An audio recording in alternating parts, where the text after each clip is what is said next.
Hey everyone, happy Friday. I wanted to go over treating provider because I'm seeing a lot of offices that are a little confused on what treating provider means. And let me tell you, it's exactly what it sounds like, the provider that actually treated your patient. So it's not the provider that's credentialed. It's not even the owner doctor. It's not the doctor that forgot to log out of Open Dental that day. It's the person that was actually in that patient's mouth. So the reason why I bring this up is I'm seeing a lot of practices saying that they can just change the treating provider to the owner.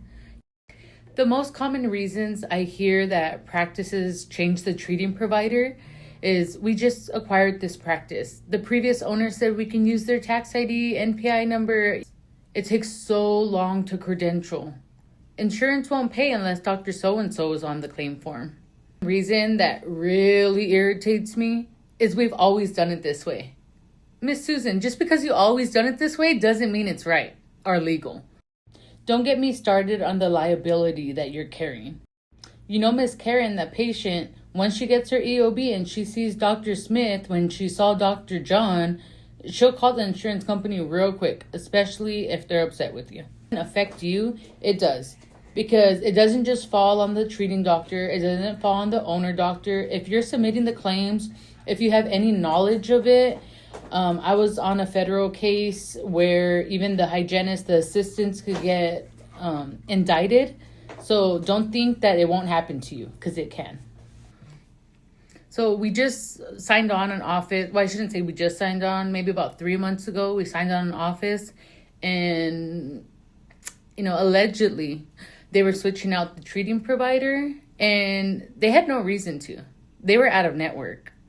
So all they had to do was send a W-9.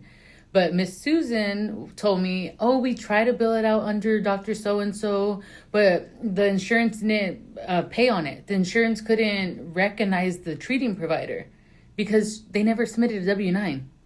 2 weeks in, we submit the W-9, and they start seeing payments coming in for Dr. So-and-so, allegedly. So the whole point of my video isn't to put Miss Susan down. It isn't to say fraud, fraud, fraud. It's to educate people. It's to let you know if you don't know how to do something, you should hire somebody that does know how to do it. Don't just feel like you've always done it this way and there's no room to grow or change.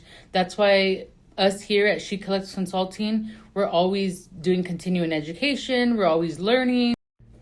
All right, friends, I'm Crystal from She Collects Consulting. And if you know somebody that needs a doctor credentialed, give them our contact information. Like, follow, and subscribe so you can get notified of our next video of things they should have taught your dentist in dental school.